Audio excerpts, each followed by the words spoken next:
some people kind of, I mean, in a way, there were parts of the public that thought you'd become a joke.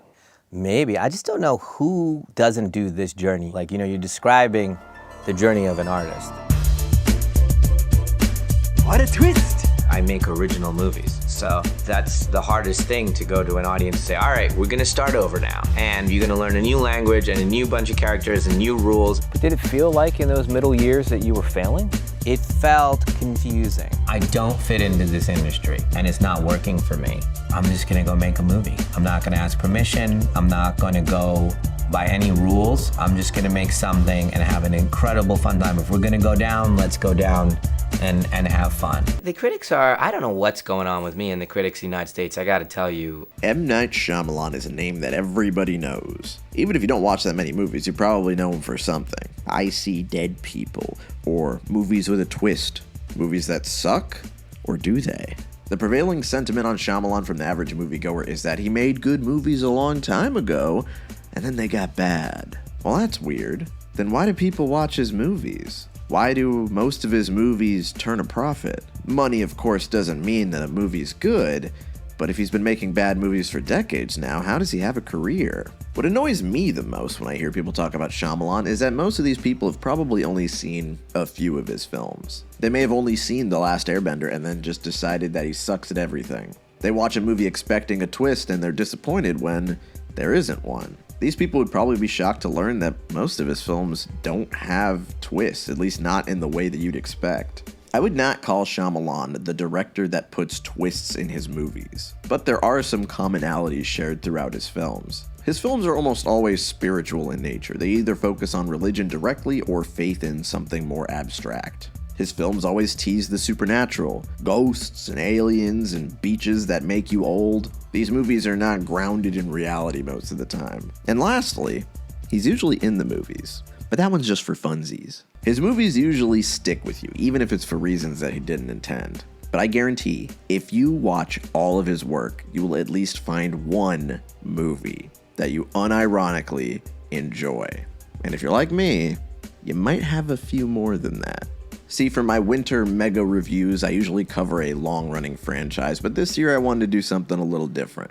I wanted to cover a director who has as many good movies as he has bad movies. A director who has risen and fallen more times than any other director. M. Night Shyamalan.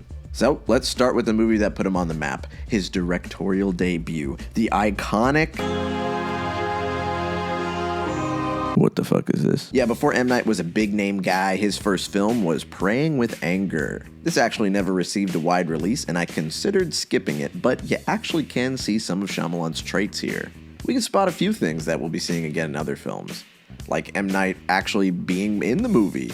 In this film, Shyamalan plays Dev, who's an American who stays in India for a short period of time and experiences the culture shock of his family's home country. And for what it's worth, M. Night is probably the best actor in the movie. And that's something very curious, because M. Night appears in almost every movie he's made. And even in the ones where the acting is absolute dog shit, he is never doing a bad job. It is so weird. But that's something we'll touch on when we get to the really bad ones. It's not really worth complaining about the performances here because this isn't really on the same level as a major film release. A lot of these people are like his friends and family. The plot isn't particularly interesting as we follow Dev as he kind of just gets treated like shit for being an American for an hour and a half. Which can be kind of funny because for some reason M. Night wrote his character to be some kind of fucking badass with anger issues who gets into fights all the time. I mean, I have a temper, and it is bad. No rules, no boundaries. He doesn't flinch at torture, human trafficking, or genocide. You are not a badass. You look like a sweetheart. Have you ever stared into his eyes? It was like the first time I heard the Beatles. While this movie isn't particularly interesting or entertaining, it's a million times better than anything I'd make on my first try. It's actually shot pretty well, at least from what I can see in this bootleg-ass copy I'm watching. You can also see M. Night's fascination with spiritualism, religion, and the supernatural, all of which will play a role in future films. But really, I can't hold this to the same standard as his later movies. Nobody else has scored this, and I don't think I'm gonna either. I'm just gonna say this is fine for a first try. Wait, why did this almost cost you $1 million? Okay, I'm not gonna worry about that. Let's just go on to the good stuff. The film that gave M. Night his name. Mystery, suspense, horror. What the fuck? M. Night's second film, and his first to reach a wide audience, is Wide Awake, a coming-of-age story about a boy coming to terms with his relationship with religion, which is exactly what the last movie was about. But this time it's got white Catholic kids, so we don't scare the Americans. This is the exact kind of movie I would never watch if it wasn't my job to do this. This is a tonally inconsistent kids movie where the kids don't sound like kids at all. It's like he wrote them as adults. You ever think about God? Not really. I mean, I wouldn't say that. Now we live in a post-Stranger Things world where kids are expected to actually be good at acting to be in movies, which is something I appreciate because I don't want to go back to this. Who did it? The marketing for this film also pushes Dennis Leary and Rosie O'Donnell really hard, and yeah, they're in it sometimes. Holy shit, Batman Forever. This film gives me tax write-off vibes, but somehow I think this is a movie M. Night Shyamalan actually wanted to make for some reason. It has a lot of the qualities of his other films, and it's strangely reminiscent of Praying with Anger in its themes. But weirdly enough, I think I like Praying with Anger a little more. It just feels more personal. It feels like the kind of movie someone would actually want to make. This is just kind of stupid and annoying and bad. Holy shit, it's Wolverine. The problem with this movie is that I can't even pretend to be in the target audience. Sometimes I can watch a kid's movie and I can get some enjoyment out of it. Hell, I watched the Peter Rabbit movie once and I thought it was decent. Don't ask, alright? Sometimes shit just happens. I don't have to explain myself to you. What's he up to, man? What's he doing? But I think if I was in the target demographic for this movie, like if I was a kid, I would still think it sucks. I mean, I'd probably like it less because it's not really cute or funny or interesting enough for kids to enjoy it. You would think that there's like hijinks or like kids having fun and doing stuff, but the kids don't do anything. Nobody does anything in this movie. And it doesn't really have anything to say. It's not very deep. So like, it's for nobody. Sometimes I do feel like giving up. It's honestly really dark for a kid's movie too. The entire plot revolves around the main character trying to prove if his dead grandpa made it to heaven or not. And it's pretty bleak subject matter. I'd say a good amount of runtime is just this kid missing his dead grandpa. There is no joking around here, which is insane because this is how the film is marketed. Remember grade school? When you had your best teacher, met your best friend. What do you think about her? She's okay. Pulled off your greatest pranks. And this is what the film actually is. I just found out my best friend Dave has epilepsy. But what's truly unexpected is that this is actually the first M. Night Shyamalan movie to have a twist ending. The entire movie revolves around this kid trying to find a way to commune with God and to find out if his grandpa went to hell or whatever. And it's revealed in the end that God was this little kid that's been watching him the whole time. And maybe I'm too much of a Reddit atheist, but that's kind of scary, okay? It's just this otherworldly being constantly watching. Yeah, what's so fucking funny, kid? My grandpa just died. All right, Shyamalan, let's get you out of here. We got to put you on a psychological thriller immediately. 2 out of 10. Holy shit, it's Spider-Man. Okay, goddamn, finally we're on the Sixth Sense. I just want to see something scary. Yeah! I do think that if you have somehow gone your whole life without seeing an M. Night Shyamalan movie, this is probably where you should start. Camera work that is both pensive and terrifying, a small cast of well-thought-out characters, and a story that starts off utterly terrifying, but somehow turns the horror into something tender and warm. Simply put, this movie has the sauce. This is a film where the entire premise can be summed up with one line. I see dead people. This line is so perfect. The way the film naturally builds up to it. You don't know what's wrong with this kid for a good amount of the runtime, and then he hits you with that.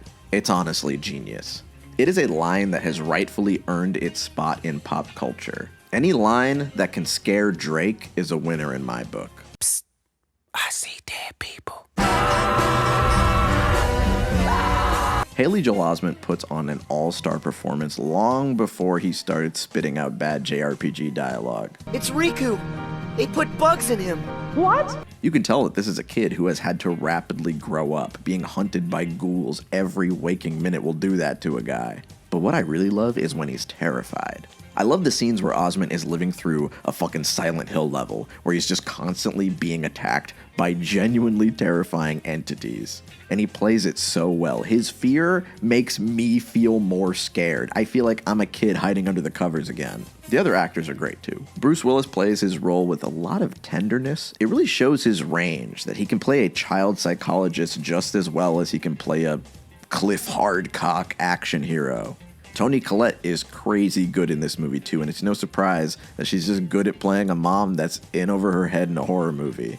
Really, what's most interesting to me is that people will say this is one of Shyamalan's good movies, but then they went bad. But so many of his traits are present across all of these films. It just so happens that this one has a really solid script and a really good twist. This movie did unfortunately give Shyamalan his reputation for being the twist guy.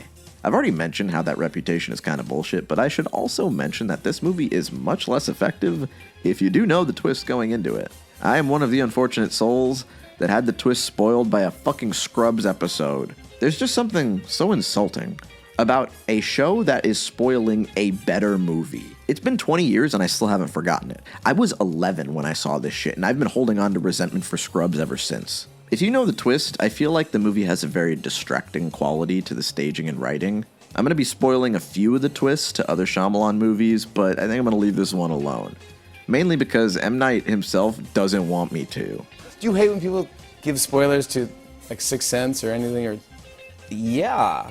But I mean, even now, I mean, it's probably 20 years old? Now, there's a whole new generation watching when we're screening Sixth Sense because of its 20th anniversary, and half the audience is new. They're all new fans that are watching, The Viz and Split and Glass, and so they've never seen it. So you guys can't say anything about what happened.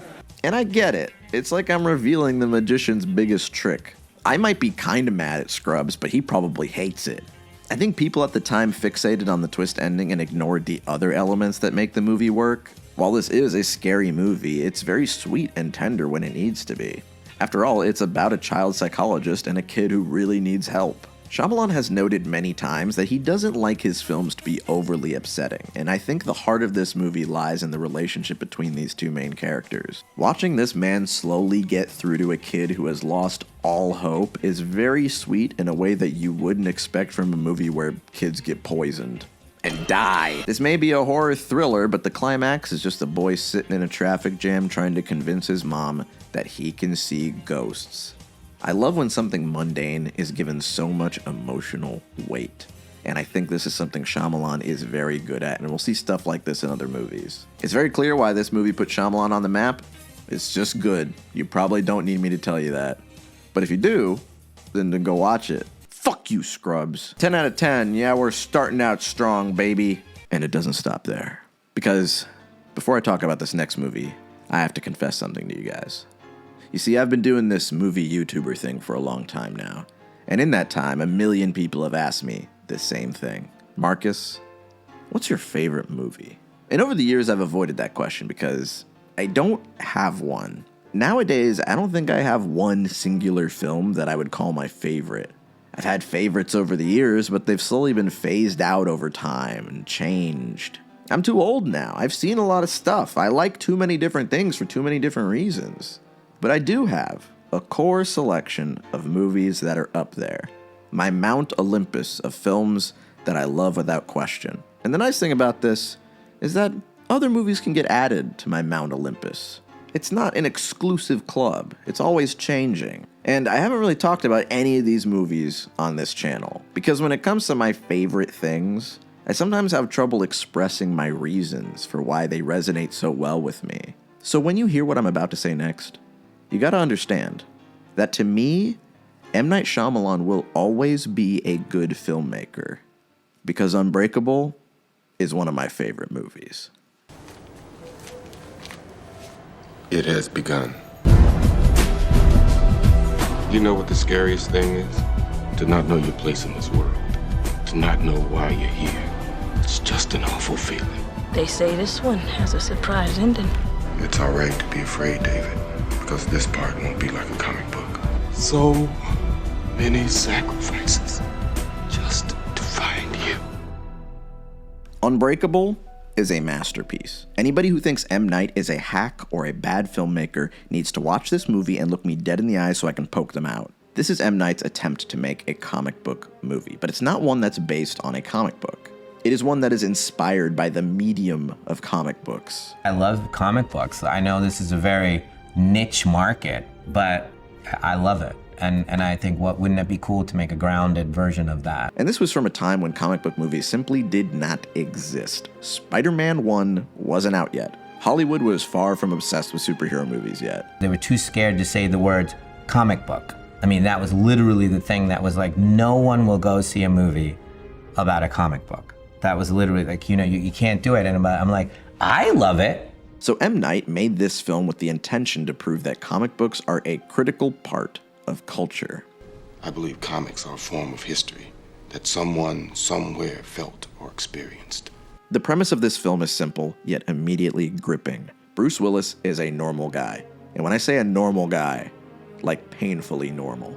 He's not the best dad, he's not the best husband, and he has a shitty job. He feels as though there's something missing in his life, but he's never been able to place what that is. And this emptiness has caused him to drift apart from his family. And at the beginning of the movie, he's on a train after a job interview, and then the train crashes. Everybody on the train dies, except for him. Because you didn't break one bone. You don't have a scratch on you. And that's how we start. How would you conceptualize it if this happened to you? How would somebody even discover that they are invincible? What would you do? Your life probably wouldn't change all that much, would it? But maybe it would reshape your relationships and how you see your life leading up to now. How would your family treat you? They might begin to see you differently or expect something from you, something that you don't even know if you want to do. And of course, if this happened to you, if you secretly had those powers all this time, what if you weren't the only one? You see, this isn't a story about a guy who gets superpowers and fights crime. It's a story about how suddenly getting superpowers might reshape the hell out of your midlife crisis. And M. Night's reverence for comic books comes through in the most loving ways. This film starts by simply explaining what comic books are, how popular they are, how important they are. These aren't fun facts about comic books. This is M. Night telling an audience that doesn't read comic books and thinks that they're for little kids that this is a medium worth respecting. And it goes further than that. Every shot in this film is so particular, so intentional. Shyamalan uses the environment to frame the subject as if it were a comic book panel. You see doorways? Doorways are easy. Every building has them. It's a very easy way to frame a subject. How about framing your actors in between the seats of a train, or inside a television set, the top shelf of a closet, or the negative space in a picture frame? Who thinks of shit like this? This guy does. Look into his eyes. And what's truly shocking about this movie is how many oneers M. Night uses. When I first watched this, I was in awe. There are so many scenes that don't have any cuts. The first scene on the train car weaves the camera between the actors so brilliantly to make sure we're not missing anything. It's framed from the perspective of a little girl sitting in front of Bruce Willis's character, making us feel like we are peeking in on a conversation we're not supposed to see. We're seeing things about this character that he doesn't want anybody else to know. The commitment to these visuals is so obsessive. Everything here has a purpose. This is the one M. Night film where his characters sound the most human. And when they don't, it's because they're trying to emulate the way a comic book character would speak. I love the way that Elijah and his mom enunciate everything they say as if they're saying the most important thing you've ever heard, because they're speaking as if they are a comic book narrator. There's the soldier villain who fights the hero with his hands. And then there's the real threat, the brilliant and evil arch-enemy who fights the hero with his mind. And again, all of these scenes have no cuts, which makes it feel so real. This is just a story about a man learning late in his life how to be true to himself and the ones around him. But it's placed in the context of a superhero story. The superpowers are just what drive this very simple story forward, but it's not a superhero movie. It's a family drama, but it features a man who just so happens to have superpowers. The final confrontation isn't two people punching each other with a big laser shooting into the sky. It's two men who have struggled to find their place in the world meeting a bittersweet conclusion. And the only thing in the entire movie that I do not like is that it ends with this corny text box explaining what happens to the characters at the end. It really pulls me out of it. If the movie just faded out or cut to black, it would be perfect. Literally perfect. But when my only complaint comes in at the final 3 seconds of the movie, honestly, I don't even give a shit anymore. Because when I watched this for the first time, from the second the film opened, I was fully immersed. I knew when I finished it that this was something very special, and ever since then, it has been one of my favorite movies ever made. So yeah, I hate to say it, but I know I'm not going to like any of his other movies as much as this. This one's just a little too special to me.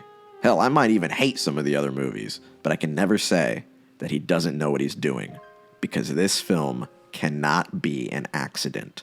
It is just too good. 10 out of 10. We had a movie about ghosts and we had a movie about superheroes. Now we have a movie about aliens. Signs is a film that I haven't seen up until now. But it's weird because I have seen Scary Movie 3 like a dozen times. I really liked that movie when I was a kid. I don't know what to tell you. Watching this movie now as an adult is a little weird because I keep getting my wires crossed. It's like I watched the alternate reality version of this film first. When I started watching this, I was kind of in the mindset that no matter what, it wasn't going to be as good as Sixth Sense or Unbreakable. And honestly, I was wrong. This movie really grew on me. Heavily. At first I had trouble connecting with the characters, but you spend so much time with this family that I grew to love them. I like their weird little quirks, the daughter's OCD, the uncle's horniness, the dad's awkwardness. This scene is so funny. I love how Joaquin Phoenix is talking to the TV. Move, children! Vámonos! Dude said vamonos. They can't hear you, bro. I like how Gibson's character is just trying whatever he can do to chill the kids out. He has no idea what he can do to calm his kids down during an alien invasion. Like, there's so many stupid things he tries to tell the kids to do, and I'm like, what is that gonna do, honestly? Everybody in this house needs to calm down, eat some fruit or something. I like the subtle ways that he shows how he's struggling with being the only parent. He's very good at playing a middle-aged man who's in over his head, and I love the scene where he breaks down near the end of the film. Now, we are going to enjoy this meal. No one can stop us from enjoying this meal, so enjoy it! Stop crying! This is great because Mel Gibson isn't even acting. They just turn on the camera. This is how he always is. These are the only characters that we follow. This film focuses very hard on this family and how they would deal with this strange global phenomenon. This is a story about religion that's reframed as an alien invasion. It's about a man who's lost his faith, and his faith was not shaken by the existence of the aliens. If anything, they're the one thing that made him reconnect with God. This entire narrative focuses on his internal battle. This culminates in a beautiful scene where he has to talk his son through an asthma attack. He has to use his lost art of pastor no jutsu to calm down his son and basically barter with God for his son's life. And it's a moment that shows how much M. Night loves playing with religion in his stories. Like I said before, I'm a bit of a Reddit atheist, so the fact that this narrative works so well on me is huge. And I love a title that has a double meaning. Signs stands for the literal signs of aliens, like the crop circles and shit. But it also stands for the signs of a higher power, signs from God that you're on the right track. Signs isn't just the title, it's the central theme. It might be the best title for any of M. Night's films. And I love the way that this theme is built upon to give us a crazy climax. The twist here is that the main character was wrong to doubt his religion. He's the one who's been the Reddit atheist this whole time, but he realizes that every single thing that he's chosen to ignore was a sign. A sign that everything in the end is gonna be okay if he just trusts the process. This climax truly won me over. I think it might be my favorite last act out of any of Shyamalan's movies. The way the entire film builds up to it is perfect. Every single element of this final confrontation is expertly placed here. The aliens are allergic to water, and early on in the movie we saw that the daughter likes to leave her glasses of water around because She has OCD and she can't finish them. The baseball bat is mounted in the corner of the room, which is something that Joaquin Phoenix's character mentions multiple times in the film. Shyamalan places all of these little puzzle pieces around, and he assembles them in a truly satisfying way.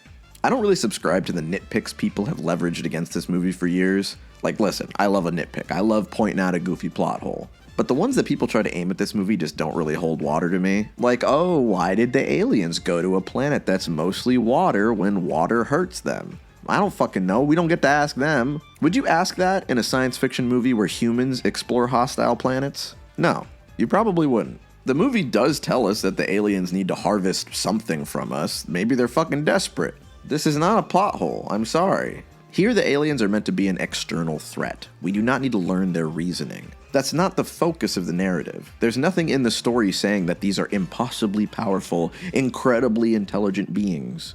For some reason, people just put that assumption on them after watching the movie.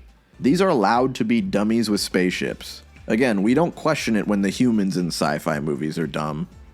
At least most of the time. But nevertheless, this film was kind of a start of people questioning the logic of M. Night's films. There was a notable shift after Signs. People wanted their next big psychological horror after The Sixth Sense, and M. Night was not really interested in making that. In the public eye, both Unbreakable and Signs were just not as good as The Sixth Sense, so people were starting to think this guy's just a one-hit wonder.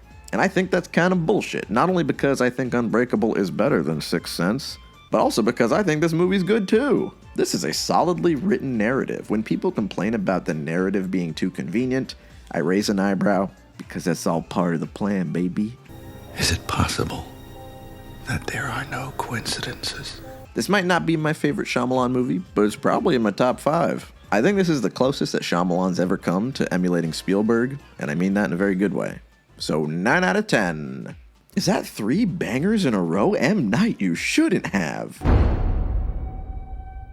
Now this is a film I actually know nothing about. I didn't know the twist, I didn't know the premise, I didn't know anything going into it. As such, I was pretty excited to watch this. However, I did know one thing about this movie when I went in. I knew that people didn't like it when it came out. It got destroyed by critics, and I try not to let other critics influence my experience with movies, but with Shyamalan, that's something that's kind of hard to ignore. I've always known that this is what most people consider to be the beginning of his decline, and I think those people were fucking insane. This movie's actually good. The Village simply oozes atmosphere. This is one of Shyamalan's most immersive films. Set in a little isolated village full of, like, pilgrims or whatever. I don't know what white people be getting up to. This is different from the standard urban Philadelphia setting that Shyamalan usually sticks with. Everything here feels otherworldly. They say that this is the 19th century, but it's a weird culture. There's monsters running around. Everybody in the village is very afraid of the color red. Everybody's just kind of strange.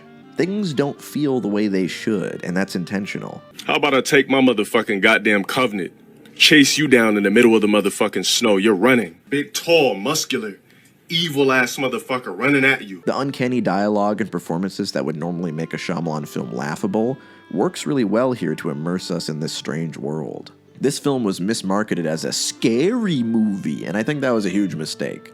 This isn't a horror film, but fear is one of the central themes, with this entire community being connected by their shared fear of the outside world, a world that has monsters and other mysteries.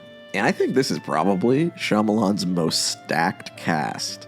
There is no weak link here. Joaquin Phoenix plays the soft-spoken Lucius with so much tenderness, and he's contrasted very well against Bryce Dallas Howard, who plays Ivy, the high-spirited girl who's in love with him. Most of the first half of the film revolves around their love story, and it's one that's very simple and effective. You can see a lot of history between them without them having to spend a lot of time talking about it. And I love that this film has a subtle twist halfway through when we're shown that the man we've been following this whole time isn't the real main character of the film. There are 2 halves of the story, with Ivy being the character that we follow in the second half, and she is such an enchanting character to follow. Her half of the story feels more like a fairy tale adventure in a way that contrasts very well against the comparatively grounded first half. The damsel here is the one that goes on the quest, a character who, by all means, should not be capable of doing this due to her blindness, but her blindness is what keeps her protected from danger. This is the spiritual element of the film, and it adds to the otherworldly tone of this world. But her blindness is also used very cleverly to manipulate what elements of the plot she isn't allowed to see.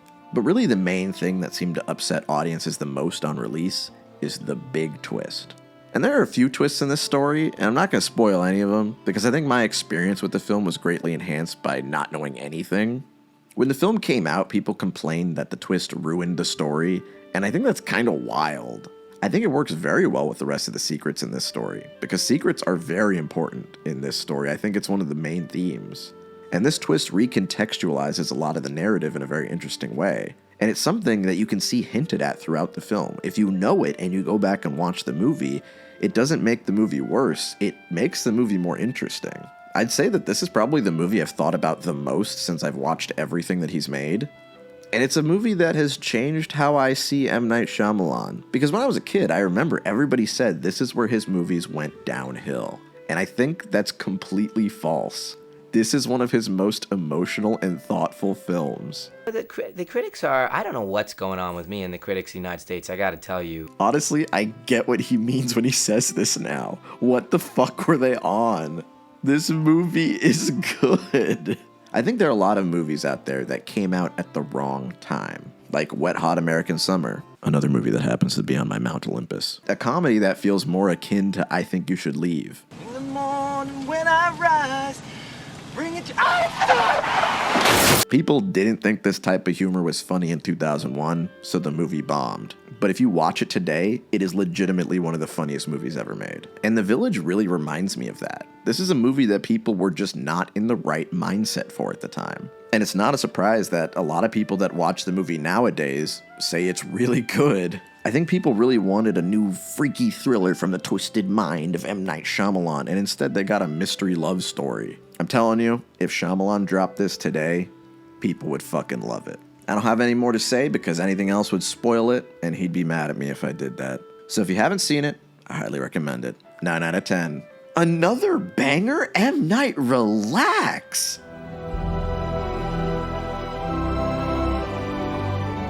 Okay, this one fucking sucks. Lady in the Water was the first Shyamalan movie that really pissed me off. This movie is annoying. This story is more overt in its attempt to be a modern fairy tale than The Village was. In this one, Bryce Dallas Howard is a water spirit who has to bring enlightenment to humans. She visits an apartment complex and is assisted by the superintendent, played by Paul Giamatti, and together he has to try to decipher her story and get her back home.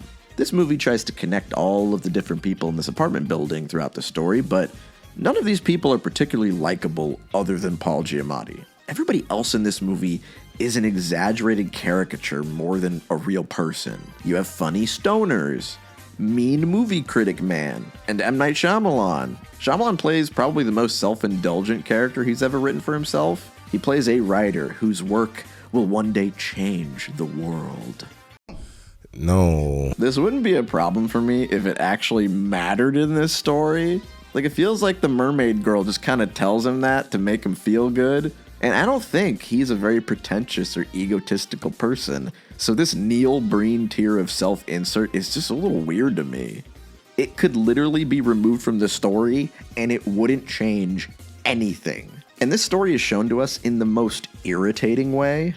Instead of watching events unfold naturally, like you would in a movie, the plot is just recited to us by a Korean woman that feels like the most racist thing M. Night has ever put into a movie. Mr. Heap, she told me a little bit more of the story before she threw a cushion at me. That's gotta be racist. There's no way. Most of this film is just Jar Jar Binks flat out telling us the lore and mythology of this universe, and it's not particularly interesting. These creatures are called skrunts. They are meant to kill an off when she is out of the water. They can lay completely flat. Their back is covered in grass. And I'm not kidding when I say this is the entire movie. 1,000 Nofs is about a rare Nof who comes once in a generation of a Nofs who is called the Madam Nof. But they are called one name, Tartutic. They live in the trees. They are said to look like monkeys. No one knows for sure because no one who has seen them has lived. This movie might be the exact opposite of show, don't tell.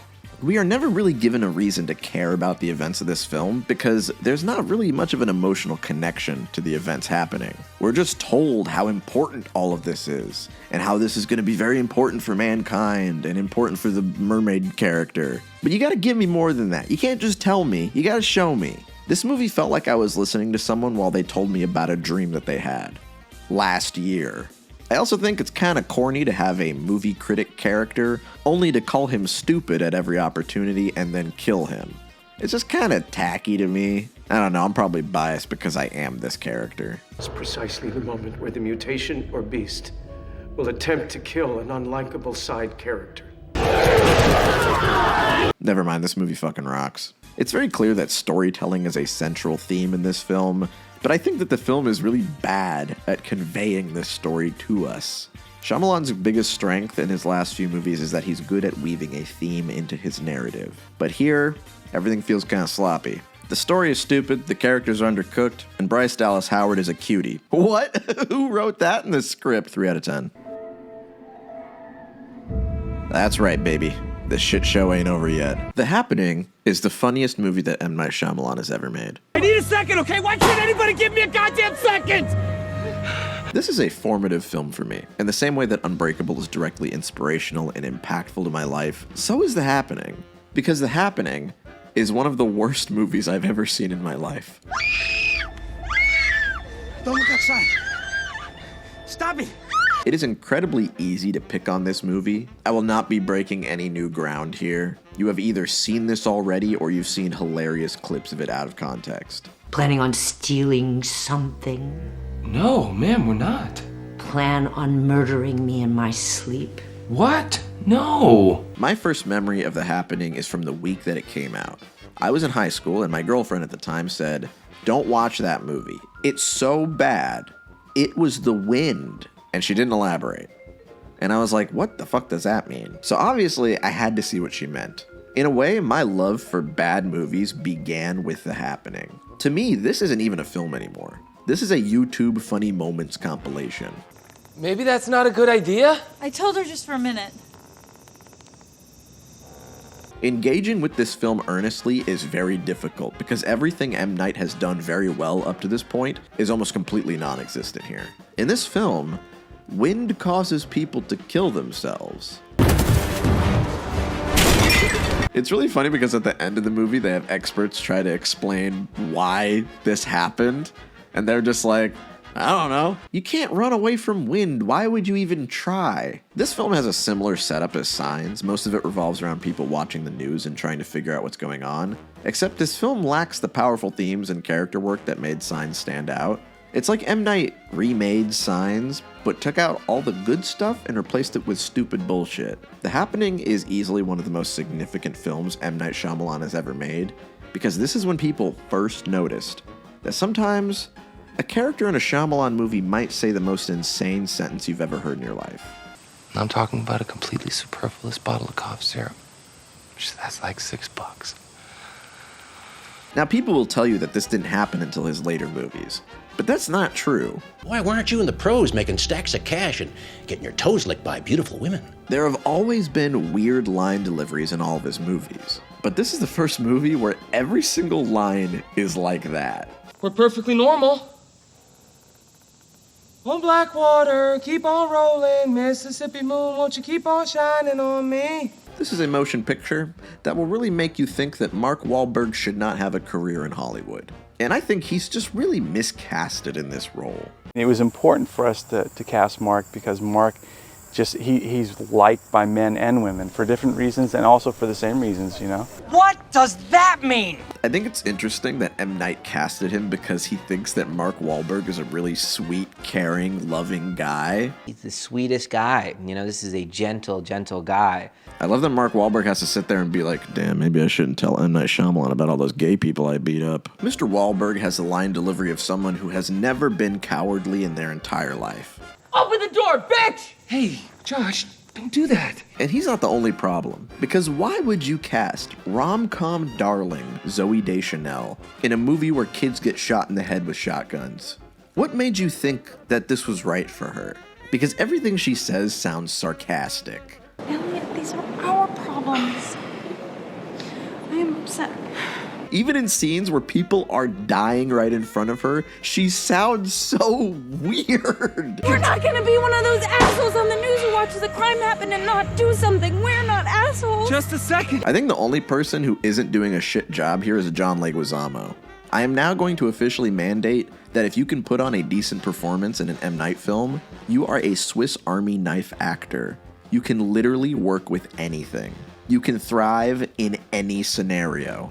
I am not saying people who are bad in these movies are bad actors. I'm just saying that if you can impress me in one of these, you are on another level. It's no wonder that The Village was so good, because everybody in that film was an insane performer. Joaquin Phoenix, Bryce Dallas Howard, Adrian Brody, Sigourney Weaver, Brendan Gleeson, come on! That shit isn't fair at all. Why'd you blow your load on that one? What's even crazier is when actors that are famous now end up showing up in one of these movies for like 2 seconds and they say something absolutely insane. Because why is Kendall Roy from Succession saying this? Cheese and crackers. Wait a minute. This movie has 2 Succession characters.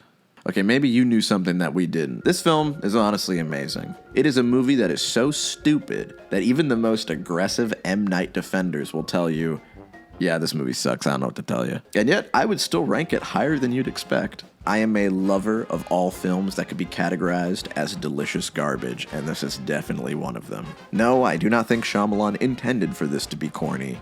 I think he was trying to do Hitchcock, and he fucked up. Doesn't mean I can't still enjoy it. Could this really be happening? Hey, that's the name of the movie, 4 out of 10.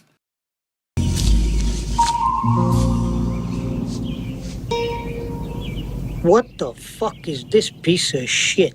Okay, so this actually is the worst one. I don't think anybody on planet Earth likes this movie. This and Dragon Ball Evolution are like on this same level. Films that just make everybody mad. The fans hate them because they aren't accurate, and the non-fans hate them because they're just fucking bad. They suck.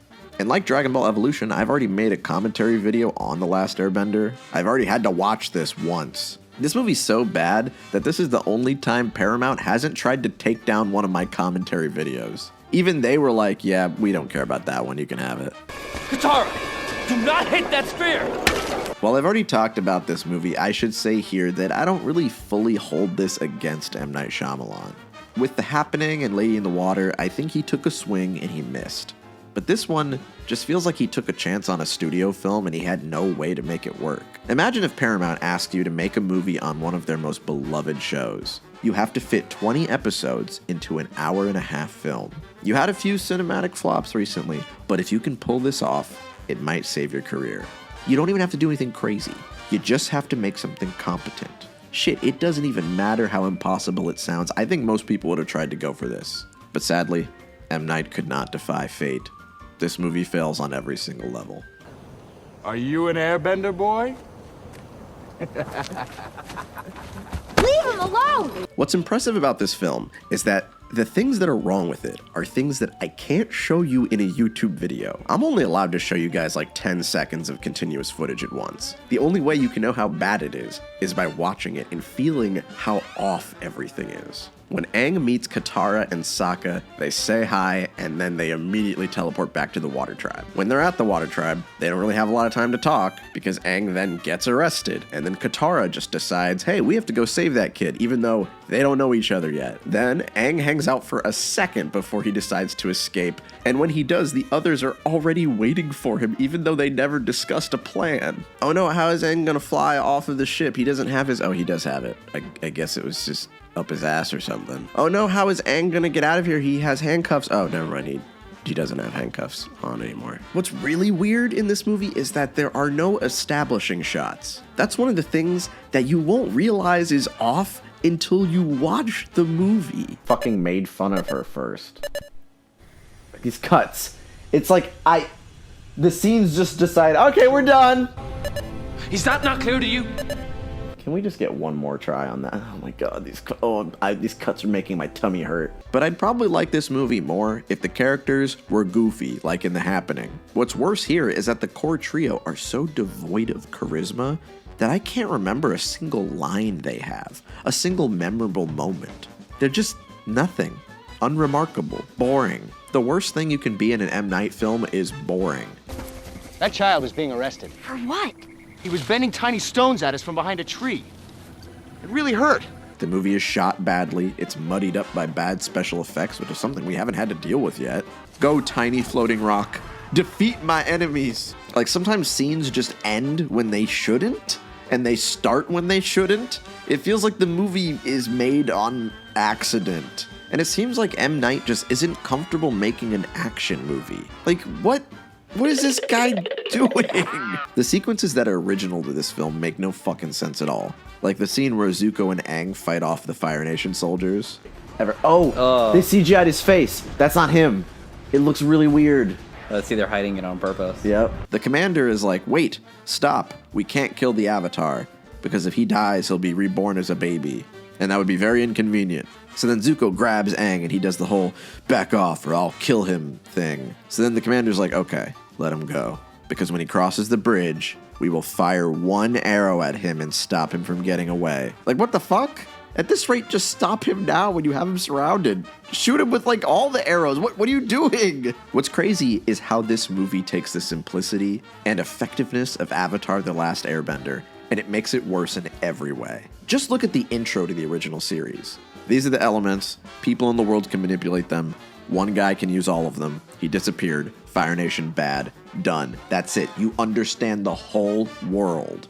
And for some reason, this movie ignores all of that, and it has this big, stupid fucking text crawl about the spirit world or some shit. This is a very good example of what this movie is compared to the original series. It takes everything, and it makes it worse in every way. Every name is even pronounced wrong. Soka, don't. You mean Sokka? My name is Iro. You mean Iroh? Are you the Avatar Aang? You mean Aang? The pacing of this movie is completely out of whack because they have to cram the entire first arc into a short-ass movie. Instead of focusing on the relationships between these three kids, we have to waste time on the spirit realm and shit. Let these characters go on a silly adventure with each other. These guys never feel like they're friends, and that's something you can't fuck up. Their friendship is kind of the thing that holds the series together. Remember when Sokka had time to get to know Princess Yue and fall for her? Yeah, no, in this movie, they just tell us they became friends off screen. My brother and the princess became friends right away. That'll do it! Yeah, that'll do it! And an embarrassing amount of content in this movie relies on the fact that they thought it would get a sequel. It's paced like they expected you to marathon this in a trilogy, like people do with Lord of the Rings. And that's very funny. Avatar: The Last Airbender is one of the best animated shows ever made. Period. It's insane that something that special could ever get made. An American anime with a long-running, mature plot that aired after fucking SpongeBob. A show where you had to watch every episode in order to understand the story. That simply did not happen on Nickelodeon. It was an anomaly back then. A truly timeless piece of media like this doesn't come around that often, and its success has baffled executives. They have been desperately trying to recapture the magic of this series. This film should have been the first indication to let this shit die. I'll be the first brave individual to propose a radical thought. Society has moved past Avatar: The Last Airbender. I don't get anything out of making fun of M. Night Shyamalan for this one. I already did that in another video. The movie sucks. This is not a bold new concept, and now I've had to watch it twice. This is torture that nobody should have to endure. So I don't know, 1 out of 10? Whatever, leave me alone. After 3 back-to-back flops, it was a miracle M. Night didn't just quit altogether. But yet again, he was given a very strange opportunity to make a new film, and he really had no reason to say no. You see, Will Smith is a very interesting person. He's probably the most profitable actor of our time. Like, yeah, he's been in plenty of flops, but a lot of people will watch a movie just because he's in it. Eventually, he stars in the feel-good drama The Pursuit of Happiness alongside his son, Jaden. This movie does pretty well, and it leads to the Smith family deciding to develop another film starring the real-life father and son. They want to make another father-son hit, so why not an action-adventure? Hey, M. Night, want to direct and write a movie based on our idea? So Shyamalan was probably like, okay, this is Will fucking Smith. This isn't Paramount making me do this. This is the biggest movie star ever. Will Smith's entire family is sitting there with a stack of money saying, this movie's gonna be huge, right? Trust us, M. Night. So Shyamalan probably thought that this has to work this time, right? Fucking listening to y'all made me lose, stupid ass niggas, bruh. After Earth is M. Night's first overt science fiction adventure. In this film, Earth becomes uninhabitable because humans treat it like shit. So they move to a new planet, but for some reason, there are aliens that fucking hate humans. So they create a genetically enhanced species of alien dogs to kill all the humans. These alien dogs hunt down the humans by sensing our fear. But it's okay, because Will Smith is the ultimate badass alien hunting commando. And he created a technique called ghosting, where he can remove all fear from his body. And his name is Cypher Rage. I'm sorry, this premise is just so fucking funny. If M. Night walked into this studio alone with this outline, he would have been executed on the spot. This concept never would have gotten through the door without Will Smith being attached to it. The whole story feels like it was just made to glaze Will Smith at every opportunity. Cypher Rage might be the funniest fan fiction ass name I've ever heard. And it's really easy to say that if Jaden wasn't related to Will and wasn't in a successful movie already, he probably wouldn't have made it past the first audition. I'm not a coward. You're the coward. I'm not a coward. Jaden Smith has had a very interesting career. Hilarious tweets, pretty decent music. She's actually pretty good at that. Yeah, she's good. And he gets the dog shit beaten out of him in that Karate Kid movie. And in After Earth, Jaden Smith might be the worst part of the movie. Sir, I am dedicated, have studied, and consistently display conduct becoming of a ranger, sir. Just put the fries in the bag, bro. They have him doing the strangest accent that I've ever heard. I think it's an attempt to create an otherworldly, futuristic dialect, but it sounds like he just never learned how to talk like a human. He's believed to be so completely free of fear that to an Ursa, he is invisible. This game has gone on long enough. Shit. Are you doing an accent? Yeah. And Will Smith here is not very good at playing a stoic asshole. Like, why would you take America's Sweetheart and put him in a role where he cannot smile or show emotion? See, I know that Shyamalan is capable of writing something good. And then I see stuff like this, and it's like he's trying to fail. And really, this movie feels like it's not made by M. Night Shyamalan. It feels like the kind of movie that could be made by anybody. It's just a normal, boring sci-fi action movie. There's really no personality here. Jaden doesn't have the charisma to be an action star because he always looks uncomfortable and awkward. He looks like he doesn't really want to be there. His dad just dragged him to work and he had no say in the matter. Every moment that could be emotional is ruined by this goofy-ass accent. She gave me an order.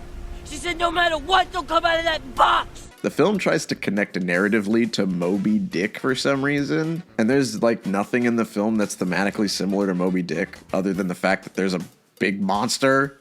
If that's the case, anything can be Moby Dick. Fucking Godzilla could be Moby Dick. I think this movie needed to spend a little more time establishing the relationship and dynamic between these characters before they crash land on Earth, because the whole story revolves around this father and son trying to survive in this hostile environment, but we don't care about them. And I think that's kind of the case with all of M. Night's bad movies. His good films have characters that we can latch onto, and his bad ones have people like this. I don't care about Cypher Rage. And also, I have to say the concept of genetically engineered monsters kind of pisses me off sometimes. I didn't realize this until I watched Venom 3, but I think my new pet peeve is when there's an alien created to be the perfect hunting machine, but it can be easily fooled if you overcome its very exploitable weakness. If your genetically enhanced super monster can't see its prey unless the prey is afraid, you're better off giving it normal eyes. Everything here is just very generic, and it's a poor excuse to place Will and Jaden Smith in a survival story. Their original concept was a little bit more grounded. They wanted to do a story about a father and son who were just stranded in the woods on like normal Earth, set in a normal time period. And honestly, I think that would have been much better because all the science fiction elements here are really stupid. They kind of just drag everything down. Hey, I can fly! This movie's weird because it was the first one where it wasn't heavily marketed as an M. Night film. I didn't even know he made it until after it came out. Every movie he worked on before this put his name in the trailer and put it on the poster, but not this one. It's like the studios were embarrassed to have him around. It doesn't even say his name at the beginning of the movie. Like, imagine every movie you've made, you get to put your name on it. And then for this one, the studio's like, nah, actually, we're gonna need you to take that off. Bro, that is so sad. I feel the same way about this as I do The Last Airbender. I just don't think this is Shyamalan's wheelhouse. He's good at writing personal, spiritual stories, not Hollywood blockbusters. And honestly, he said so himself. This isn't something he's comfortable with. And it does allow you, when you're making a movie at a lower budget, at least in my mind as an artist, to do quirkier, odd things with the movie. And you don't have to be as safe with what you're doing. And when you watch these movies, it makes a lot more sense too, because it feels like he is holding back here. He's not getting too weird with it. He's not being very creative. They're very generic. I think that Last Airbender and After Earth are bad not because of M. Night Shyamalan's weird quirks. I think they're bad because they don't have his weird quirks. Among everything I've watched, I think this is Shyamalan's most forgettable movie. So, 2 out of 10. I don't fit into this industry. That was where I realized that I'm like, I don't want to do this anymore. And it's not working for me. Failure after failure. That is what people saw from M. Night. And when After Earth bombed at the box office, wait, it actually made a profit. What the fuck, Will Smith? What magic do you have over people? Either way, by this point, people were done with M. Night. In the public eye, he was officially seen as a bad filmmaker. 5 critical failures in a row is kind of unheard of. So I'm just gonna go make a movie. I'm not gonna ask permission. I'm not gonna go by any rules. I'm just gonna make something and have an incredible fun time. If we're gonna go down, let's go down and have fun. So M. Night put his own home at risk, self-funding a film for just $5 million. That's almost the amount of money it costed him to make Wide Awake. Yeah, remember that one? He had just $5 million and the drive to keep making movies. And with this simple found footage horror film, M. Night turned that $5 million into almost $100 million. We are so back, baby. The Visit isn't the most complex film in M. Night's catalog. It takes a step back from the high-stakes, crazy CGI blockbusters, and it goes back to basics. In this movie, 2 kids are visiting their grandparents that they've never met before. Turns out, Meemaw and Pop are a little freaky. It's simple, it's effective. That's what I want from M. Night. This film shows that M. Night is back on track with tonal consistency. This is a movie that never really takes itself too seriously, and that's very good for this subject matter. Scary grandma is a goofy concept, and he knows that. He works very well with something like this. Playing it too straight or too silly just wouldn't work. This is the first Shyamalan movie since Sixth Sense to feature child actors that don't suck. They actually carry the film quite strongly. I think most of the reason I enjoyed this movie is because the kids are very charming. And it's also good because these are the only characters that can form a complete, coherent thought. If the kids were annoying, we really wouldn't have anybody to latch onto because there's only 4 characters in the movie. Giving them both unique quirks makes us like them a lot more. I think writing a character that is supposed to annoy the characters around them without annoying us is kind of a lost art form. I can really respect someone who can write a character annoying on purpose. It's like when a good actor has to play a character that is bad at acting. It's just one of those things that kind of interests me. And I think the little boy in this movie is very acceptably annoying. I also like that his sister is an aspiring filmmaker. You can tell that M. Night really had fun writing this kind of character. After watching a lot of his interviews, I can see that he probably put a lot of himself into this character. Someone who's super young, but also for some reason really pretentious about movies. Just try to be formal, as in classicism, moments that are...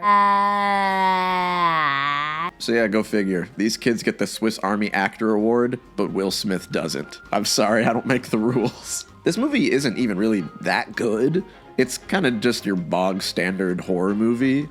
And it relies very strongly on your tolerance for found footage. It's not going to break any new ground for the genre. There are many scenes where you're going to wonder, Why the fuck are these kids still filming? But honestly, if you turn your brain off, this movie's reliably entertaining. This might be M. Night's most normie movie.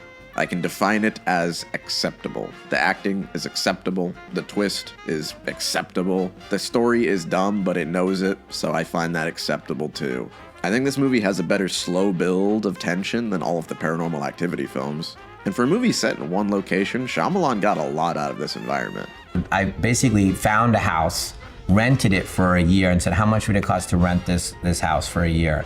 It was on the market, and they said, you can have it. And we put furniture in it, and that was it. And I just could go there and just map out every single shot like this. And I just sat there by myself in the house and figured out each movement, and that became The Visit. It's just very interesting that even with this small of a budget and this small of a set, this movie still gets 200% of his attention and effort. I think the most shocking thing about this movie is that it just didn't suck. It was very watchable, and people who saw it just kind of enjoyed it for what it was. When it ended, I remember thinking, hey, that wasn't bad. And I think that was most people's reaction, just kind of pleasantly surprised. While this movie isn't amazing, it was kind of a return to M. Night making a movie that isn't bad. I think this is what he needed to get his confidence back. So yeah, there really isn't much to say about this one. It brought M. Night back to the public eye, and look at that. He gets to have his name on the poster again. That brings a smile to my face. 6 out of 10, acceptable. But personally, I'm not here for acceptable. I want to see if Shyamalan can make a good movie again. Turns out he can. I think Split is probably his darkest film, and not in an edgelord way, but in a truly oppressively disturbing way. It's definitely not a movie I'd recommend to everybody, and the premise here is that 3 girls are abducted by a man with multiple personalities. This is a premise that is carried solely by James McAvoy. You see, for a while, I believed that M. Night was just bad at directing actors, especially considering the fact that when he's in his own movies, he's perfectly fine. Almost as if he knows what needs to be done, but he can't quite convey that to his actors. But now, I don't think that's the case. With Split, I think it's very clear that this is not a matter of him directing the actors poorly, because he worked very closely with McAvoy to develop this character. It was just the perfect guy. Again, you know, the perfect human being walked into my life, and I emailed with him and I said, I'm gonna send you the script. And he goes, which part am I playing? What's the character's name? And I was like, just read the script.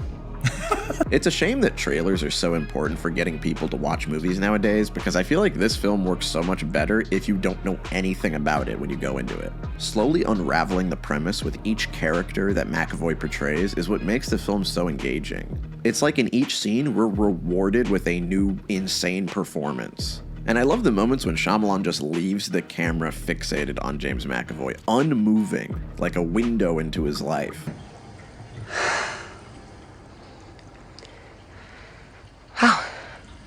I know. Even the set design is significant. The evil lair that we spend the whole movie in is made up of wood, brick, smooth white foundation. The room is as eclectic and conflicting as the characters' personalities. I think Anya Taylor-Joy is an actress that sometimes doesn't get much to do in a lot of movies she's in, but she's pretty effective here. Having a protagonist whose survival instinct lets her take the premise very seriously helps the audience engage with it more. Like the other girls in this movie are like, oh my god, this is so crazy, I'm scared, but she's like, nah, I'm locked in, I'll handle this. And she stays locked in for the whole movie. This is also a good example of Shyamalan taking a relatively small-scale story and making it work. And this is the kind of thing he does with all of his current movies. From The Visit onward, everything mostly takes place in one location with a small cast of characters. And I think this works way better than him trying to tackle large-scale, epic stories. I like that this story slowly escalates the danger and stakes as it progresses, but I do think the narrative is held back a little bit by its attempt to describe dissociative identity disorder, or DID. There's like a little bit of a subplot here where they just spend a lot of time explaining what this disorder is, and turning a real-life disorder into an evil, malicious power is something that will only make people upset, and aside from that, I think it kind of just makes the narrative feel a little messy, because in the final act, all of this kind of gets thrown out the window. Right before this movie has time to get stale, we learn that this character might have more wrong with him than we previously thought, which is saying a lot. And this twist kind of makes the subplot of the doctors explaining DID seem like a bit of a waste of time. Because this might not just be DID, this motherfucker has superpowers. And this twist isn't a leap in logic. The multiple personalities have been alluding to the fact that inside them there's one more personality called the Beast. And they tell us that he's capable of doing some really weird shit, but why the hell would we believe them? But then, this shit happens. Holy crap, it's real! Everybody went into this movie expecting a tense thriller about a crazy guy that kidnaps women. We didn't think it would get this wacky. I remember the theater absolutely vibrating when the last act started revving up. It took 5 movies, but we're finally back to M. Night pulling third acts that make the audience go, what the fuck is happening, bro? But what's truly insane to me is that this film doesn't have just one twist. It has 2. The real twist is in the final title drop, when you hear the music. We trust in him. He'll protect us. That music. I've heard that music before.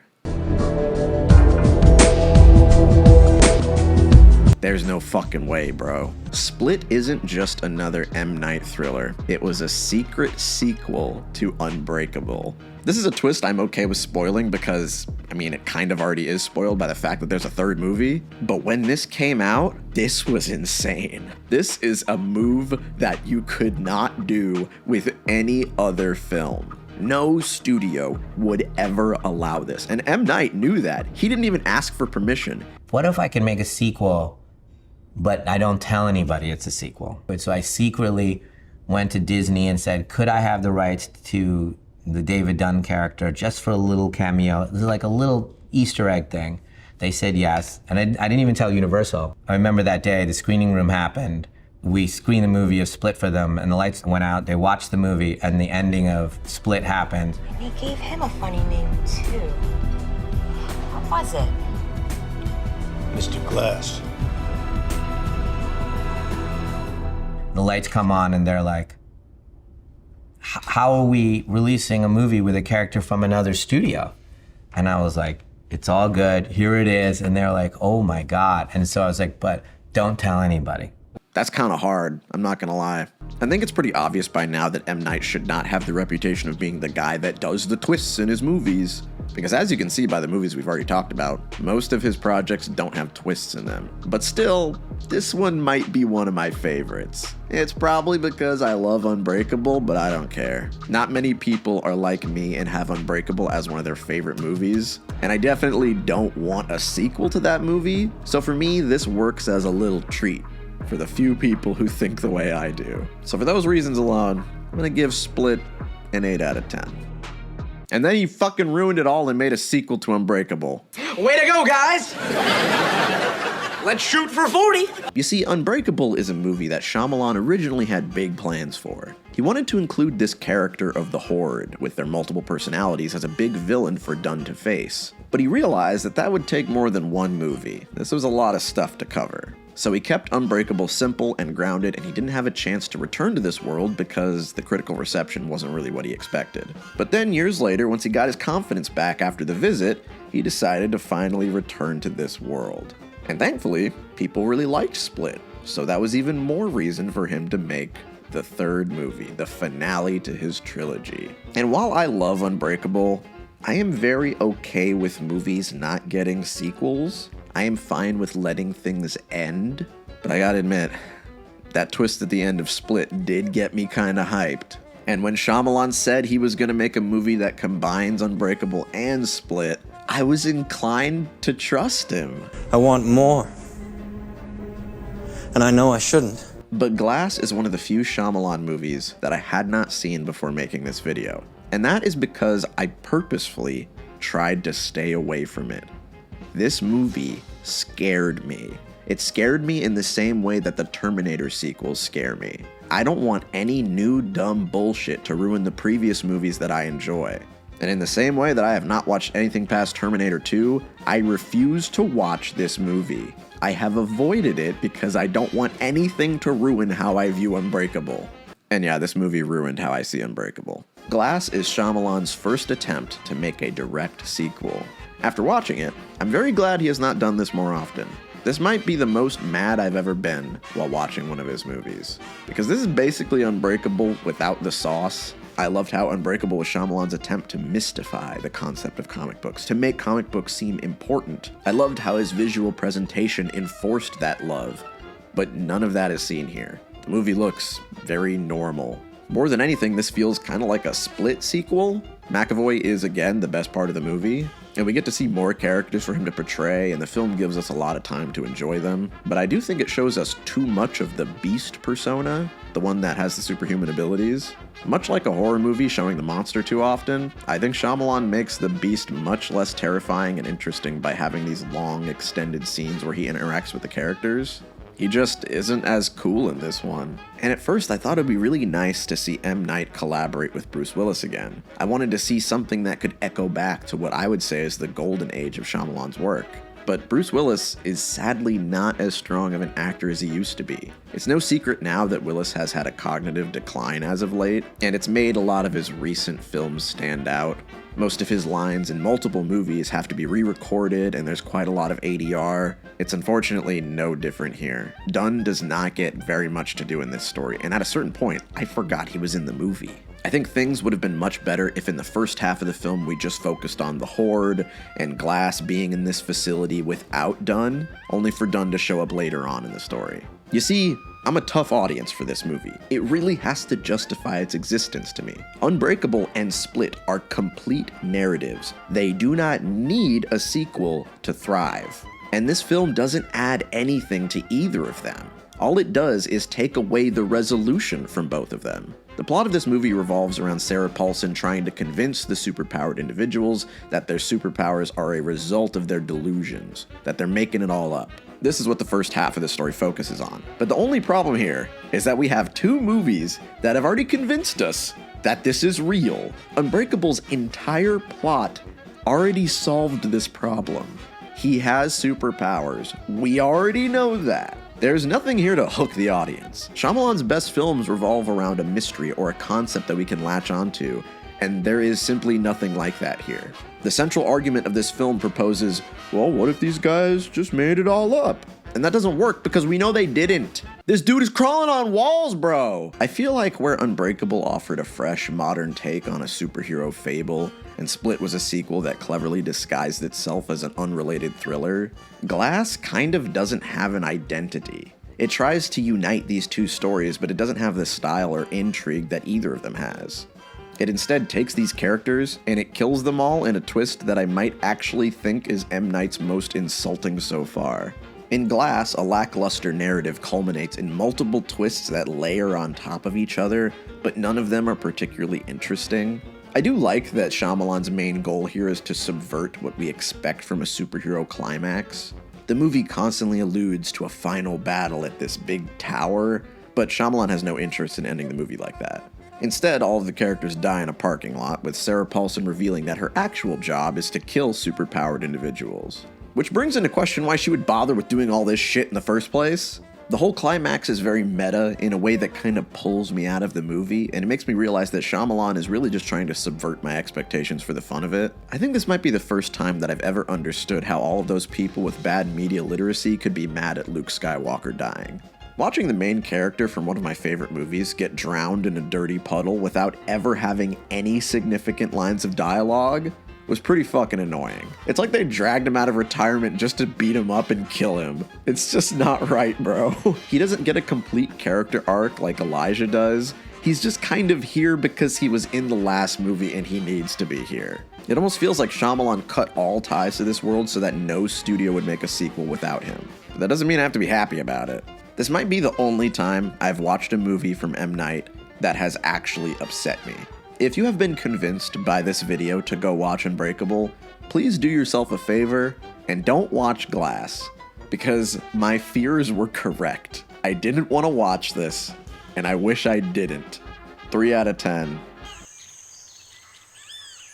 So now we get on to the first of Shyamalan's adaptations. Normally he does his own little original stories, but Old adapts a graphic novel called Sandcastle, which has the same premise of the film. A premise that has been memed to death ever since the movie came out. It's a beach that turns you old.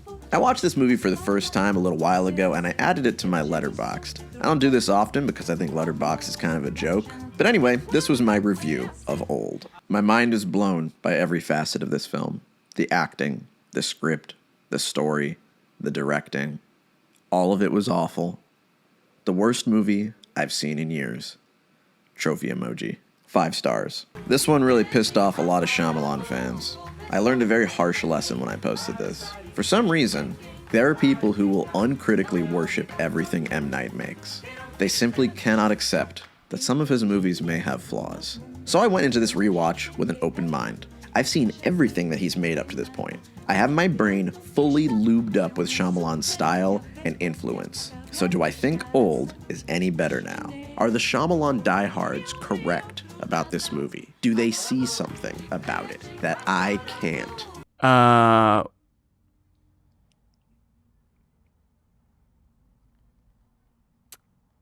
They don't. I'm trying to see what y'all mean about this one, but I'm sorry. I don't think I ever will. I chewed on this one for a while, and I really don't get what you guys are talking about. For me, Old is a return to the happening style of Shyamalan movies, a simple and chilling premise wrapped around an utterly insane script. Oh my god! That's mid-size sedan! Old begins in a standard fashion. We're shown our characters and our setting, and we're shown that something ain't right about this beach, but we don't know what. And I actually do think the performances are pretty good up to this point, but once the central conflict is revealed and the characters start to age rapidly, the movie starts to slowly unravel. People simply do not behave the way that they should in this situation. They react to these terrifying circumstances with the most unnatural line deliveries. This is gonna sound kind of fucked up, but this movie has my favorite scene of an animal dying. The dog has died! It was only just alive. Hold on to me. What's happening? Yeah, no, that's it. That's the whole scene. Gael Garcia Bernal's character watches so many characters die, and he never seems to give a fuck. Oh my god, is she okay? Oh, you really don't care. All right. In a scene that should be the most emotionally moving scene in the film, he admits to his wife that he knew she was having an affair, and his voice is devoid of any emotion. He's a joke. He's a pretend person. You deserve someone so much better than that. If you're huffing copium, I guess you could say it's because he's aging, he's tired. Okay, well, if Shyamalan told him, hey, in this scene you're getting older, so try to act like you're aging, does that make the scene better? Do you like it more this way, or would you like it more if Bernal used the acting talent that I know he has? He's not a bad performer. Eventually, one of the kids gets pregnant, which is probably one of the most fucked up things that's happened in a Shyamalan movie. But yeah, they don't really seem to care that much. Huh, would you look at that? Our 6-year-old's gonna be a dad. I'm not fucking exaggerating when I say that outside of the kids, nobody's facial expression changes in this movie. You find a dead body? Same face. You see that your kid suddenly turned into a teenager? Same face. Seeing a toddler become pregnant? Same face. And when you watch this movie with that knowledge, it makes things a lot funnier. The kids' performances kind of annoy me too. When they're small, they talk like kids. But when they grow up, they don't talk like babies anymore. We never had a prom or a graduation. There's so many memories we didn't have. You were basically saying goo goo gaga just a minute ago, and now you have a more advanced vocabulary. Who taught you these words? There are also some plot holes here that I really can't ignore, like the fact that mid-sized Sedan is at the beach way before the rest of the characters, and he didn't start to age until everybody else started to. And yeah, his name is Mid-Size Sedan. I can't even complain about that. That's just a funny ass name. He's at the beach early in the morning, many hours before anybody else arrives. And yet, he doesn't age until everybody else starts to. I don't know, maybe he was aging. As I always say, black don't crack. It's the first time they wish they were black. Actually, never mind. The movie might be airtight. One character has a tumor that rapidly grows, and then the doctor character just cuts it out, tosses it aside, and she's fine. That's it. I don't care how much magical beach bullshittery is happening. That should not be possible. With the way it's presented, this is the most normal, run-of-the-mill thing that happens in the movie. They treat the whole thing like it's no big deal at all. We took the tumor out. It was going to kill you. Guy, I feel better. I will say, though, that I can appreciate more about this film than when I first watched it. This movie does have moments where it looks good as hell.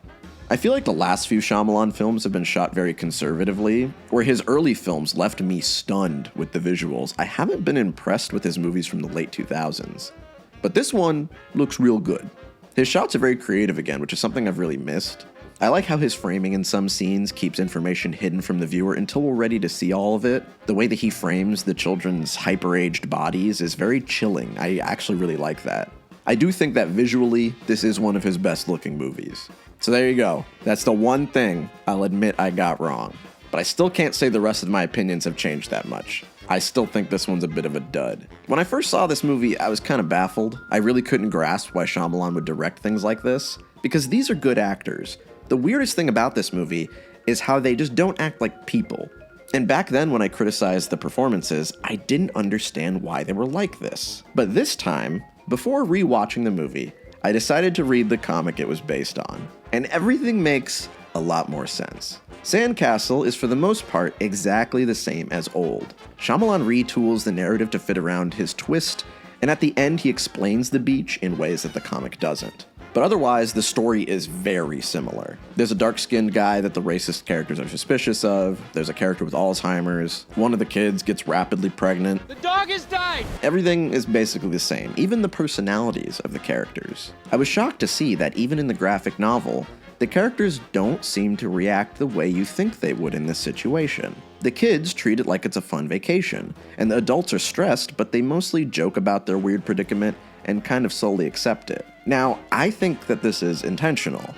It's kind of a metaphor for how people deal with the passage of time. Children want to get older. They don't want to be kids anymore, so when it happens rapidly, they're having a great fucking time. As for the adults, they're fearful of aging, but eventually they kind of just have to accept it as part of life. This works in the narrative of this comic book because this is really all the story's about. It's not very long. But in Old, that context isn't here. Shyamalan is trying to present this film as an unsettling thriller. It's supposed to be scary. The characters don't want this to happen. They try to leave multiple times. They try harder to escape in the movie than they do in the comic. In the comic, they try like once and they kind of give up. But in this movie, they're constantly trying to get the fuck out of here. They don't want to be here. The comic is not about the mystery of the beach and how these characters can get out of it. It's a very simple story about how aging can affect different people. But the movie frames it in a completely different way. And yet I think, for some reason, Shyamalan attempted to make the dialogue sound the same way it does in the comic. But he adapted these personalities without adapting the rest of the circumstances around the story. It sounds like that in the comic for a very specific reason, and this movie does not adapt that reason. In this case, I'd say that Shyamalan tried to adapt the comic pretty faithfully, but he added elements that turn it into something unintentionally hilarious. You can like it, ain't nothing wrong with that. There's certainly elements worth liking, but I still don't think it's very good. I think I prefer when M. Night makes his own original stories. So, 5 out of 10. Well, basically the story is about a family that goes on vacation, and these 4 individuals break into the cabin and inform them that the world's coming to an end, and the only way to stop it is if they voluntarily choose to kill one of their own family members. Holy shit, it's Buffy. Knock at the Cabin is what I would call a solid, standard M. Night experience. It's not bad, it's not amazing, it's fine. It has a lot of the same problems and highlights that one of his modern projects would have. And in a lot of ways, it seems like this is him settling into his new style. The premise here is that a couple are in a cabin with their daughter when some mysterious people show up and tell them that the world will end unless one of them dies. This does sound like something Shyamalan would come up with himself, but surprisingly, this is another adaptation. One that I did not have time to read. Sorry, but it doesn't even have any pictures of Iron Man, so I can't read this shit. This film is probably one of the simplest in Shyamalan's catalog. You could explain it from start to finish in just a few sentences. I'd say that the film lives and dies off of its performances and tension, and both of these aspects have their own highs and lows. The performances can range from truly great to kind of bad. The best actor here is by far Dave Bautista, and his tender take on this character is truly unique. He sells the role of a reluctant harbinger of the apocalypse very well. He makes you believe every word he's saying. He's so good that I think this movie would actually be way worse if he wasn't in it. And then we have Ron Weasley, whose accent slips more than a few times. Harvey Medford, Massachusetts. This might be the first British guy who can't convince me as an American. They're never gonna choose to do this. And I don't blame them. Yep, that's an American. True red-blooded American accent right there. One of the dads, played by Jonathan Groff, is pretty convincing. I like him in other stuff, like his performance in Mindhunter, and I like his soft, subtle approach to this character. But the other dad, played by Ben Aldridge, is a bit more inconsistent. You sound like every fake doomsdayer on every corner of every city. He's just really aggressive, and he's the only character that's acting like this, so it just kind of makes it seem a little awkward.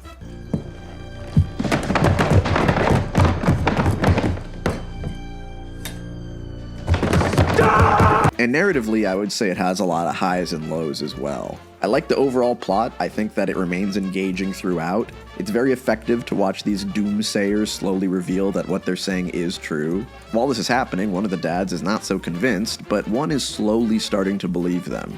But I think him buying into things could have been shown to us a bit more convincingly. I think that there could have been a much more gradual reveal that he's starting to understand that this isn't fake. In one scene, he's like, "Don't worry, honey. I don't believe a word these fucking guys are saying." And then immediately he's like, "Actually, they might be onto something. Which one of us is gonna die?" As expected by now, Shyamalan is very good at using his camera in small settings like this. I like how he frames the characters with a bunch of space around them. And both dads are usually filmed separately to show that they are not on the same page in this situation. M. Night really seems to get the most out of his camera when he can utilize the entire set, and he makes movies that are set in just one location feel very fresh. But then we have moments like this, where the news is showing us footage of the apocalypse happening. First, it's like stock footage of natural disasters.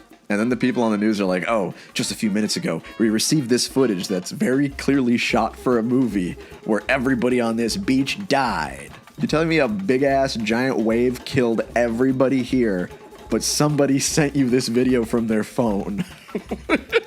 Whenever I see like fake apocalypse footage, I just think of those videos on Twitter that are like, "What would you do in this situation?" Nothing in this story is going to surprise you. It's a very simple but engaging enough premise, but the story really doesn't do anything interesting with it. Things turn out exactly how you think they would. I think this would probably work better as like a short film. And really the most surprising thing in this movie is that for a moment, it wants to try to get us to believe that Dave Bautista may have crawled through this tiny window. Ooh, that's kind of small. 6.5 out of 10. Trap is the latest M. Night Shyamalan film, and it's made big waves this year. I personally could not wait to see this. The trailer was sick, I love the premise, and Josh Hartnett is a very underrated actor. And now on rewatch, after seeing everything Shyamalan has made, I think I finally understand this man. I can see the lines in The Matrix. I know how he thinks. And this has made Trap 100 times more entertaining. Let me walk you to the door. I could play a quick song. In Trap, Josh Hartnett plays Cooper, a serial killer who's taking his daughter to a concert. But this concert is a trap that the authorities have set up to catch him. This is basically Shyamalan's vision of a Roadrunner cartoon. This movie centers around Cooper's methods of evading capture in ways that range from clever to truly insane. There's no twist here either. This is the entire movie. It is just one man constantly rolling nat 20s. This is the luckiest man in the world. Hartnett is just so fun to watch in this movie. I love the way he jumps between dorky dad jokes and menacing serial killer. The setting is really what enhances this story for me though, and the concert is a result of this film being a collaboration between Shyamalan and his real-life pop star daughter. She created an entire album of songs just to use for the backdrop of this movie, and the music ain't bad either. This concept is insanely creative, and I think the story works best when it's set at the concert, because it does feel like Shyamalan is getting the most out of the silliness that the concert provides. The characters in this film act and talk like they're from a video game. People that Cooper interacts with feel like D&D quest givers more than actual human beings. A lot of people criticize the way that the characters talk in this movie, but at this point, I do think this is a stylistic choice. Shyamalan clearly has times when he wants tension to feel genuine, and other times when he wants things to feel silly. This movie feels very intentionally silly. I helped him! I ain't talking to nobody at work no more. Though I will say that while Salika is a great musician in this film, her acting leaves a lot to be desired. Your husband is the butcher! Cooper is the butcher! telling stories. Monsters aren't real. The other wacky characters feel awkward on purpose, but her performance feels uniquely bad. Like student film bad. And unfortunately, she has a very heavy focus in the second half, which does feel a lot weaker than the rest of the story. Going to Cooper's house, stealing his phone, and then using it to live stream her situation instead of calling the police is so fucking stupid. I love it. It might be the funniest thing I've seen in a movie all year. This is just so funny to me. Like, imagine you get kidnapped by a serial killer and Ariana Grande shows up to save you. Oh my god, is that Lady Raven? This is the best day of my life. I've seen people criticize the massive leaps in logic in this film, and like, yeah, you're right. I can't argue it this time. Cooper gets away with shit he has no right getting away with. He can basically teleport. He purposely puts himself in danger in ways that are meant to entertain the audience. He's able to talk his way out of any situation. Sorry, I just needed some air. There was an accident in the kitchen. I freaked out. A friend got burned. I like that this movie's fucking stupid, because to me, this is a Bugs Bunny cartoon. He wears disguises, he taunts his enemies, he literally escapes through a tunnel at one point. This is Looney Tunes. This movie is hilarious. If anything, I wish it was stupider. In the last act, they try to take things a little too seriously for me by trying to push a subplot about Cooper's abusive mother and the dynamics between him and his wife, and it just really wasn't as engaging as when things were set at the concert. I'm not watching this shit for subpar character writing. I want tomfoolery. There are Shyamalan films where the plot holes feel distracting and they drag down the narrative, and there's ones where the plot holes make the movie funnier, and I think this is one of them. There really is a bell curve with this film. On one end, we have people who think this movie is bad because it's stupid. In the middle, we have people who think the movie is great and it's not stupid. And then off to the right, we have people who know it's stupid and love it, and that's kind of where I sit. Above all else, I love that Shyamalan is capable of making films that genuinely are thought-provoking, films that are stupid as shit, and films that are just really entertaining. He's so multifaceted, and I really don't know what I'm gonna get when I go to see one of his movies. So I'm gonna give Trap a 7 out of 10. And that's it. Every movie directed by Shyamalan. And for what it's worth, every single one of these was also written by him. You can't say that this guy doesn't have crazy work ethic. One thing that I've learned is that while he may have some stinkers, and while he may have inconsistent writing, he doesn't half-ass anything. He never phones it in. And that is what I think I like the most about his movies. I was rarely bored while watching any of these films. Even his worst movies are very entertaining. I would say almost all of these are worth watching. So to wrap things up, here are my rankings of his films from worst to best. Let's do this in a lightning round. I want to go to bed. Number 16, Jesus Christ, this is going to take a minute. The Last Airbender. Don't get it twisted. This is what we call delicious garbage. This movie is really fucking funny. It is so shockingly bad that if I made this movie, I would probably quit making movies. But that's why Shyamalan is built different, I suppose. Number 15, After Earth. I almost put this last, honestly. It might be the one movie here that doesn't feel like it's made by Shyamalan. It only gets placed slightly above Last Airbender because it actually has a beginning, middle, and an end. Otherwise, it is just as bad. Number 14, Glass. I'm probably being a little too mean about this one, but it's really fresh in my mind. I'm mad that I had to break my rule by watching this. I'm currently working with a top team of Russian scientists who are trying to erase this movie from my brain so I can continue to enjoy Unbreakable. Number 13, Wide Awake. This is a movie that M. Night Shyamalan made. Number 12, Praying with Anger. This is a movie that I don't really count among the others, and yet it still manages to be a little bit better than the ones I listed before. I guess I just respect this movie on the grounds that for a first attempt, it really ain't that bad. It's not good, but I couldn't do better, so whatever. Number 11, Lady in the Water. This one annoys me. It should have been me, not him!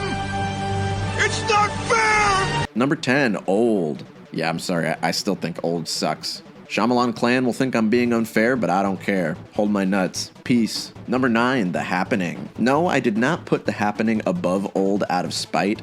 I like this movie. I think it's funny. This is a movie with dialogue so bad that it truly inspires me. I think this is essential viewing. No, I'm not joking. I think there are too many people in the world nowadays who watch like 3 movies a year, and they'll watch one they don't like and say, "This was the worst thing I've ever seen in my life." Those people need to watch something like The Happening to really understand what true garbage is. Number 8, The Visit. This one is fine. I don't think about it that often. It's a fine movie to watch in a hotel room or something. But honestly, it doesn't do much for me outside of that. I like the funny little white boy that raps. Number 7, Knock at the Cabin. This is a step above hotel movie, and it goes into airplane movie territory. And yeah, I think that's kind of big. This is like the average M. Night Shyamalan experience. A spooky premise and one actor that's going harder than he has any right to. Not bad. Number 6, Trap. This is very much on the same level as Knock at the Cabin for me, but this is one where the Shyamalan meter tips a little more towards the silly side rather than the spooky side.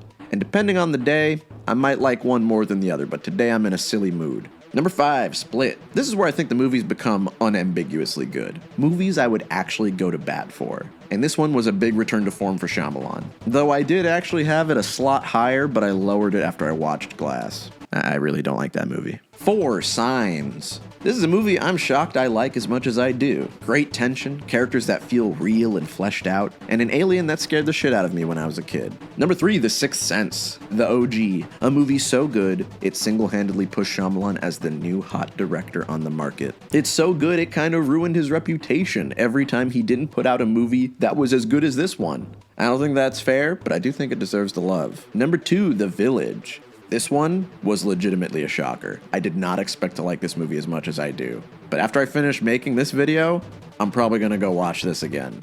And number 1, Unbreakable. Nobody's surprised about this one, I'm sure. This is a movie that is very special to me. I do think it is a masterpiece. You can disagree, but then we're not allowed to be friends. It's a good thing they never made a sequel. Smile. And that's it. I know some of you knew I was making this video, and I legitimately want to see your rankings down below. Because I feel like Shyamalan is a director where there will be a lot of disagreements on certain placements. And I know that the 5 Lady in the Water fans out there are waiting outside my door, and I'm going to have to do battle with them for the next few months. So Happy New Year. Go watch some movies. It's good for your brain. Next winter we're doing the Superman movies. Bye!